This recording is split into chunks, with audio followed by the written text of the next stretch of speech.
Hello and welcome to the program. My name is Luke Hunt and this is another podcast for The Diplomat. And with me today is Darren Gall, who is a wine expert, wine salesman, wine maker and a wine writer. Darren, welcome to the program. Thank you, Luke. It's lovely to be here. Let's get a broad overview of wines in Southeast Asia. It's the industry has changed a lot over the years, over the decades. I think we were chatting earlier, and I can remember the days when Australian wines were considered, and then that changed dramatically in the 70s and 80s and 90s. Is it possible that Southeast Asian wines could become commonplace on Western dinner tables? Look, it's not outside of the realms of possibility, and I can, go back in time, in my time in the industry, and I can remember, for example, in Australia, where really the only time you drank Italian wine was when you went to an Italian restaurant, and quite often it might not be that good, and it was cheap, and right. And now it's commonplace to consider Italian wines amongst any wines that you purchase. So outside of the locale of a restaurant. So I think at the start you might find, for example, Chinese wine in a Chinese restaurant, and maybe Thai wine in a Thai restaurant, and then spreading around the world, and then it'll go beyond that and become a much more common kind of beverage. Where are the main wine producing regions in Southeast Asia? Well, there's a lot of wine being made in mainland China, of course, and they've been doing it for some time. I remember judging in a wine show there in the late 1990s with some fellow winemakers from around the world, and it was a very small cluster of wines. From memory, it was about sort of half a dozen white wines and about 30 red wines. Were they any good? Well, we struggled to get them in the medals. We had to go back and try them a couple of times to get a few medals up there. And when we were interviewed by the CCCTV later, it was all conversations about promise and the future and the outlook, evolution. But they've really, certainly, they're making some fantastic wine in China now, and there's large levels of investment. They bring in a lot of expertise. You throw enough money at something and bring in the right people, then you get it right eventually. And there's now very expensive and very good wines being made in mainland China. Japan's making really good wines, really interesting wines. I judged in the Japan International Wine Challenge a couple of years ago before COVID, and was really excited by the Japanese wines that I tried. A lot of indigenous varieties, sort of local varieties that are not what you would call mainstream commercial wine varieties, but really interesting wines. Quite elegant, good acidity, good balance. I just thought they were charming wines, but quite expensive and mostly domestically sold. What part of the market are they aiming for? I mean, wine's notorious for being lower end, quaffable, expensive, and I'm not an expert. I need to stress that point. Well, no, I think you're right. There tends to be kind of two types of wine market, if you like, in that there's the commodity wine that people would just have a small suite of brands in memory. They buy on price and they're just drinking wine regularly with friends, barbecues, with their meal at night time. And then there's the more kind of higher involved collector, investor, or fine wine connoisseur. And that's much more about traditional wine markets, track records, things like that. Where the new producers in Asia are aiming, I think a bit of both. At the start, I think it's just about trying to knock something out that's reasonable. Mm-hmm. But then really ultimately everybody's got benchmarks and they're trying to imitate their benchmarks. Right. Wine is not normally associated with politics, unless you're drinking and talking at the same time. But you do have a distillery, winery in Myanmar. How is that shaping up, given first the pandemic and then secondly the coup and the takeover by the junta? Yeah. So to background that a little bit, I've been making wine there in Myanmar for about 3.5, 4 years now, and when someone I know was involved with a group that purchased an established winery in the Shan Hills above Inla Lake, for people who know their geography in Myanmar. Beautiful place, lovely people, Shan people and Pa'ao people, and I really enjoy working with them. It's a God's given spot of the earth to make wine. It's a beautiful place, right. the impact, I guess, on myself has been quite profound in that I'm deeply moved by what everybody's going through there. You are famous for that. A lot of people say that about you. You've had 2 decades experience and you're a notoriously hard worker in the industry. Well, I'm just, for me, it's I still talk to the winery every day. I'm still directing the operations, if you like, in terms of overseeing quality control in as much as possible. But you need to be there. You need to be tasting as well as just looking at figures. So I just can't wait to get back there one day and hope that it happens sooner rather than later. They can't wait to have me back there and making wine with them. And everybody that I know there that's involved with the winery is going through a really, really tough time. So it saddens me a lot. Right. But I'll always be associated with them as long as I can. I'll always enjoy making wine with them. Beautiful place to make wine and lovely people. How has the pandemic upset the wine industry, and not just wine producers in Southeast Asia, which I'm sure folks outside of Southeast Asia might find a little strange, but it is here and it is happening. How has the pandemic disrupted the industry, and obviously the importing of wines from Chile to Australia to California? Yeah, look, it's obviously had an enormous impact in terms of the strain on the logistics. So it's much more expensive and much more difficult just to move wine around. Right. And for wineries, it's difficult to get equipment and get ingredients that you need. So it's put a lot of strain on just the production and the distribution in that way. And then for markets, obviously in most markets in Southeast Asia, the hospitality industry, food and beverage industry, hotels, restaurants, bars, clubs, have been closed. Tourism's disappeared. So these are traditional strong channels for wine sales. Yep. So they've been affected quite dramatically. Having said that, there's been growth in other channels and unexpected ways. So online purchasing has exploded in some markets. Right. And that's gone from a sort of speculative channel to being a very viable channel to sell your wine these days. And that will stay now. That won't disappear. So some markets have done better than others. Australian wine, I can tell you, is seeing enormous growth in South Korea. Is that part of the what do we do with this stock now that the Chinese won't take it? Oh, there's a lot of, there's not so much dumping, because at some point you can't go any cheaper than what it costs you, and you have to survive. So there's a lot of wineries in Australia under a lot of pressure, and there's a lot of trading going on, but that's not necessarily that's taking some market share from other countries. It's not necessarily increasing the consumption of certain markets. So people aren't drinking more wine just because there's some cheap stuff floating around. So right, but you're mentioning the Australians in South Korea are doing quite well. Yeah, and it's not at the bottom end. It's at premium end and sort of newer producers and interesting cutting edge kind of wines. So that's exciting for me to see stuff like that. These wines that you're mentioning, I think, niche markets, how is that affecting the big producers? If you look at the company records, it's always interesting to see how many, the big wine producers, say Orlando, and how much property they own in Australia, and not just there, obviously, right across the planet. Yeah, well, if Australia as Asia Pacific, if you look at Australia as a model, I always say the key to understanding Australian production is that there's only about 5 wineries that make about 85% of all the wine in Australia. And then there's about 3,000 producers that make the other 15%.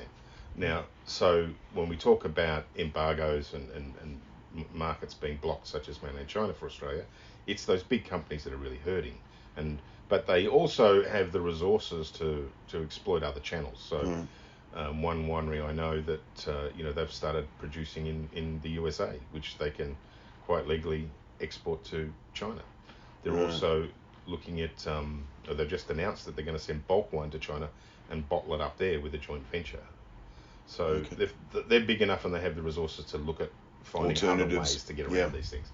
Whereas the small guys, they were there and then they're locked out, so they need to find other markets, they need to find other ways to sell their wine. But if you're small enough, you can look for these niches and usually do quite well. It's really the middle size, or what we call no man's land. You either need to be small enough to niche or big enough to adapt, and you don't want to be in the middle, because that's where the cash crunch is really hitting.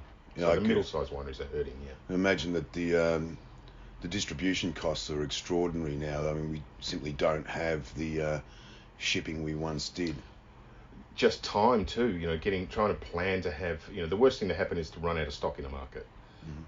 Particularly if you're on a lot of wine lists and with hotels and things, or you have precious shelf space in wine shops, and all of a sudden if you can't fill that slot, that will go to somebody else, and then you have to wait till your turn comes to get it back again. So running out of stock is not what importers and distributors want to do. But so planning for that now is extremely difficult with the long lead times with ships, booking ships, even with wineries getting, as I say, getting equipment to produce wine on time for vintage and things like that. It's a very stressful time for wineries at the moment. About 2 or 3 years ago, I was writing a story about Penfolds and how there'd been a truck had been smashed up. The police had arrived and discovered that there were thousands of fake bottles of Penfolds being shipped out to market. How big a threat are the counterfeits, the fakes, to the industry? It's an enormous problem, and it costs millions of dollars to the industry every year. And you have constant innovation in packaging, in particular, to try and eliminate the problem. So companies like Penfolds now have very personalised bottles. Right. They have secret codes and chips and all sorts of things. How are they doing it? I mean, where do they get the wine from? Are they growing it? I mean, it's a hell of an operation to sort of like grow your own grapes, make your own wine, and then bottle it under another label. It's almost like, why would you? Well, what you've got to look at there is, so if we say Penfolds or a lot of the Bordeaux producers, the bigger houses, then they produce wine that's covers nearly every spectrum in the market, every step in the price point system. So you can have wine from $5 a bottle to $500 a bottle being made by the one company. Sure. So at a very base level, the simplest thing to do is take the $5 bottles, right, and change the labels and relabel it. Yeah. Right. But there are also much more sophisticated operations in places like mainland China where they're producing local wine, they're producing local bottles that are identical, and they're literally producing, something that's very hard to tell apart until you actually get it in your mouth. And even then, if you're selling it to people that are not used to drinking $800 bottles of wine, they wouldn't know. Then they still don't know. Yeah. It's a big problem. One of the first growths of Bordeaux, Chateau Lafite, is one of the most famous wines in the world, Chateau Lafite Rothschild. And there's more sales of Chateau Lafite Rothschild in mainland China every year than they produce for the whole world every year. That must concern them somewhat. Right, enormously, yeah. As I say, it's a constant battle. Right. Are the authorities doing enough? Are they interested? I mean, the region is notorious for its corruption, but at the same time, there are a lot of people out there trying to do the right thing. Look, the industry is spending a lot of time and resources policing itself. So I think what tends to happen is that it's really the industry itself that is finding the corruption and then taking it to the police, rather than specific ongoing investigation. So the industry, there are industry bodies, particularly when you have auction houses. Like Hong Kong is now the largest secondary market for wine in the world, so it's got the biggest auction houses for wine in the world, and people are paying phenomenal amounts of money for very rare old wines. So you have to have very strong policing within those organisations to make sure that they're not auctioning fakes. They can't. That could ruin their business. So there's a lot of self-policing going on. And one would imagine that, going back to what you were talking about before in terms of niche marketing, if you're selling a bottle of wine for, what's the record for a bottle of wine? Oh, good question. I got a feeling it's up around $250,000. Wow. So if you're going to spend that much money on a bottle of wine, the shipping costs wouldn't really bother you if you had to send it DHL. If you can afford a bottle of DRC for $150,000 or something, then you're probably not worried about the price so much. But this is the end of the market that's sort of growing, I would imagine, and is kind of pandemic resistant in that you could buy it online, you know what you're getting. I mean, you'd have to have people obviously to verify it, and I would imagine that auction houses would do that. Yeah. But they cannot afford to sell fake material. That's the end of their business. The reputation's ruined. But we talk about the growth in that end of the market. It's for a lot of these places, it's a finite resource in that, by law, you're only allowed to call yourself this wine if you come from this area. Yes. And you can only produce a certain amount of wine off that vineyard per acre or per hectare. So you can't just go out and make more. So the only thing that gets all the pressure is on the price. Right.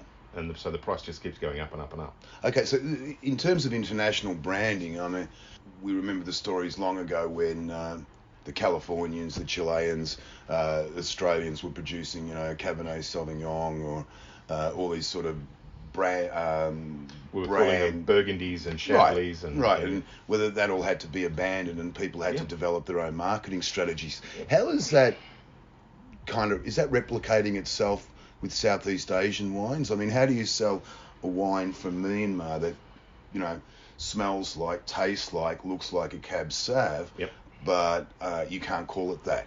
Well, there's kind of two questions in one there, so I'll answer them separately if that's all right. So, firstly, certainly when I started in the industry, if it was a light-bodied red in Australia, it was called a red Burgundy. Right. If it was a full-bodied red, it was called a claret, good old English claret. And, if it was a light, crisp, dry white, it was called a Chablis. And if it was a bit more richer and had more maybe Chardonnay in it, fuller bodied, it was called a white Burgundy. And we just didn't know what else to call our wines, basically. Sparkling wines, we called them champagnes. Now, in those days... Spumante. Yes.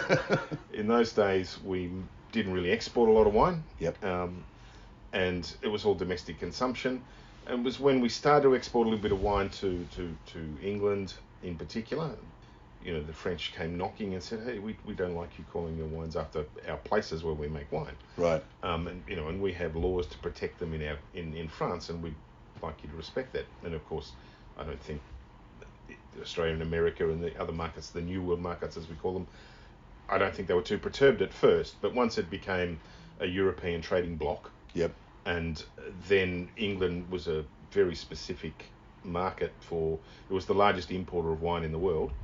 And all of a sudden, if you were going to lock these countries, these New World producers out of those markets, that was going to have an impact. So we didn't care if France imported our wine or not, but once England became part of the market, the equation, we had to stop. And it went to something called the GIC, the Geographical Indication Control Court, and we had to change the names. We couldn't use those names anymore. Right.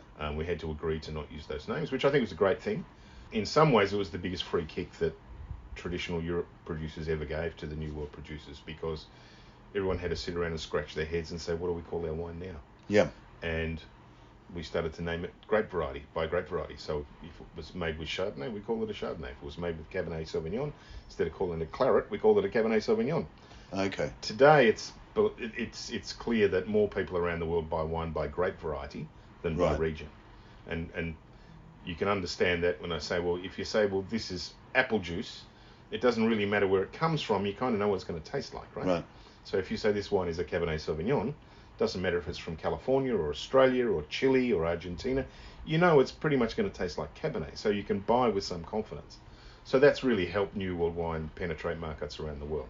Okay. And then the other side of the coin is, whereas if I said to you, how about we have a nice Chablis for lunch, what's Chablis taste like? What's it made with? A lot of people don't know that it's Chardonnay. Right? So it's easier for people, particularly at entry level, and particularly in markets like Asia where people are just getting used to wine, to understand the code of the grape variety and buy wine that way. And that's where it's heading in Southeast Asia, Myanmar, China. So much so that it's at a certain level in France, they came up with a new wine title, Vin du Français, where they can put the grape variety on the label, where once upon a time, at that lower entry level, that was illegal. You couldn't put the grape variety on the label. So they changed it because of the market forces. Okay.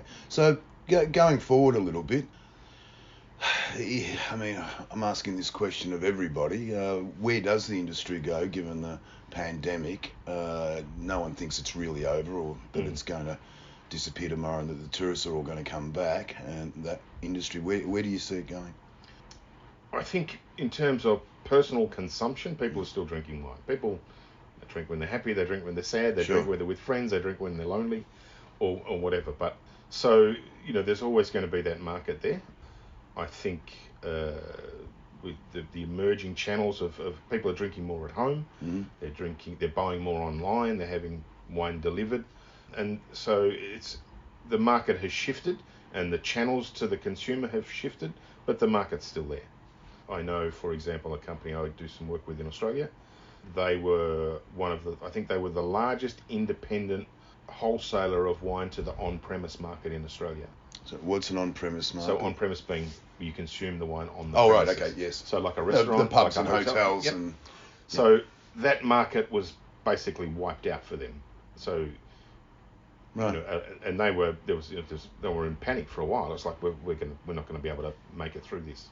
So they had to completely change their channel strategy, and all of a sudden they approached all of the off-premise sellers, the wine marts, the supermarkets, the wine retail shops, where you buy the wine and take it home, and they actually discovered that that's a potentially much more rich and profitable channel for them. Right.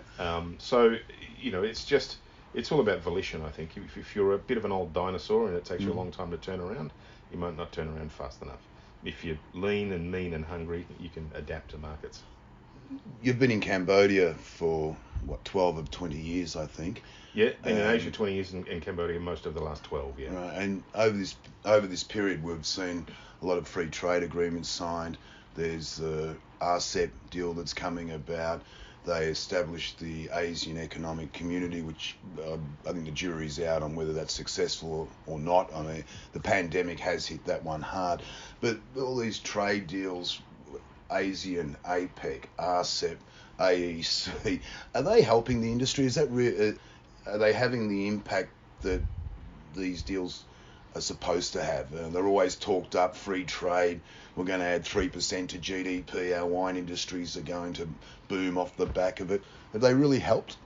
I think the short answer is yes, in that, in a lot of Asia, there's a lot of traders, a lot of speculators, and so when you see that the tax impact is minimal or disappeared, it's definitely can focus attention on your product, on your industry, and that creates opportunity, definitely.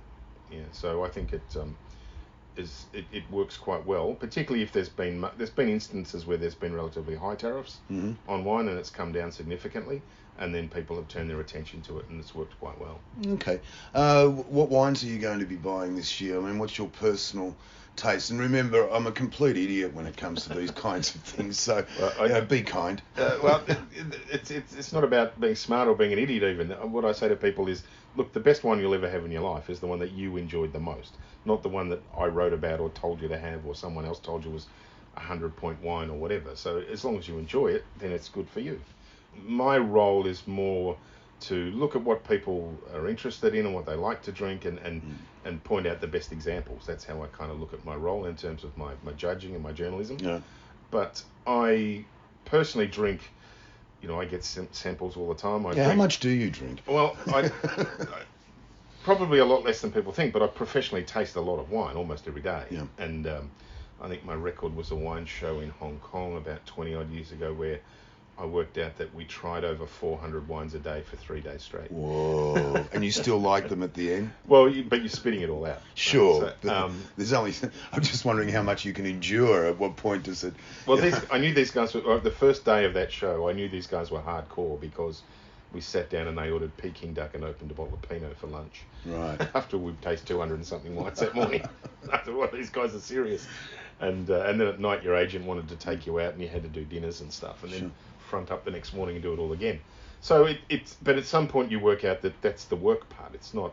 It's enjoyable work, but it's hard work, and you have to take it somewhat seriously. It's not just, oh great, I get to drink for a living. It's not like that at all. Making wine, so it's nothing for me to get to my office at the winery in the morning at 7:30, and the winemaker will have 40 samples lined up that are just a trial or maybe an acid trial for me to taste as soon as I get to work in the morning. I always tell them to pick wines that go well with toothpaste when we do that. So there's that side of it, and then personal drinking. I one of my kind of passions, if you like, is looking at the cuisine of Asia and looking at what wine I think matches well with it and drinks well with it. And so I'm always tinkering, organising little events and dinners and things and trying to pair wine and food.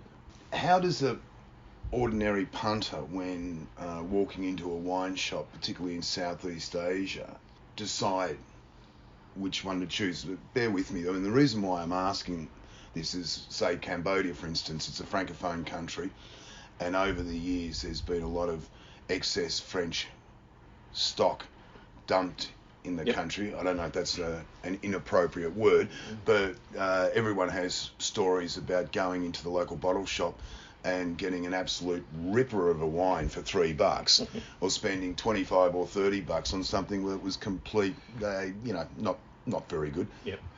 I feel a little bit sorry for the average punter that walks into a wine shop trying to pick a bottle of wine, because we almost try to make it difficult for them to choose. With you've got to have the right country, the right region, the right grape variety, the right vintage, the right one for whatever you're eating, the right one for whatever occasion. And then in Asia, there's also a lot of thing about face, where you don't want to be seen to put the wrong wine on the table with your mates. You've got to put the right one and impress everybody. So it's difficult, and really what it comes down to is getting good information from sources that you trust. So hopefully you find a wine shop where there's a really good kid works in there that's got good knowledge and can steer you in the right way. Or people often look for things like gold medals on wines, or they look for good scores from wine critics, or a good write-up. Yep. Which is why I write about wine, trying to steer people in the right direction. I tend to write about wines that really inspire me. So if I have something that's really, really good, I feel compelled to write about it and then share that with people. And hopefully that steers them in the right direction. The number one reason people buy a bottle of wine that they've never bought before is they got to try it somewhere. Whether that's at a friend's house or a wine tasting, which is why the industry does so many tastings and events, because we know that's the best way to get people to try to buy your wine. But the second reason that they'll buy wine that they've never bought before is information from a source that they trust, or recommendation from somewhere they trust. So that's why we spend so many column inches on it. Also, we got time. We have. Also, when I first came to Asia selling wine 30 odd years ago, everybody said, "Oh yeah, but I was carting bottles of Australian wine under my arm," and all the locals would say to me, "Oh, but French wine's the best, right?" Yeah. And you couldn't get them to consider you in the same sentence. It was a barrier. So I would just do what I call blind tastings. So you would just have 4 glasses of Cabernet Sauvignon, and 2 might be from Australia, 2 might be from France, 1 might be from the US, and we just talk about the wines together. I'd have the media there, some trade there, and we just talk about the wines together, and wouldn't be judging them as they were. And invariably, and they were all good wines. Usually, I didn't want to sort of rig the panel, if you like. Yep. So just all good wines. People would talk about them. We'd all talk about them together. Often because the New World wines are a bit more fruit forward and fruit driven, and a bit whereas a lot of the European or continental wines can be more about texture and tannin structure, and a little bit less fruit, obvious fruit. So invariably the New World wines would be the ones that people in Asia would prefer 30 years ago. And then we'd start to unveil what was what, and we'd say that French wine's $50 and that one's $20, and that's my Australian wine, that's $20, and all of a sudden they go, oh, okay, now I need to consider them in the same bracket. In terms of turnover, how has that changed over the years? It must be colossal in terms of the sheer amount of money the industry's turning over now, or pre-pandemic, as compared with when you first arrived with half a dozen bottles under your arm. Oh, in the whole region, absolutely. In terms of, so I can remember when the Winemakers Federation of Australia did a 20-year plan for itself in the mid-90s, and I was somewhat involved in that. And our ambition was in 20 years we wanted to be exporting over $1 billion worth of wine. 2019, Australia exported $1.2 billion worth of wine to China alone. So it's the growth has been staggering, more than anyone predicted. On that happy note, Darren Gall, thanks for the lesson. Lovely to talk to you. Always happy to talk about wine, and always happy to share a good bottle with someone. Cheers. Thanks, Luke.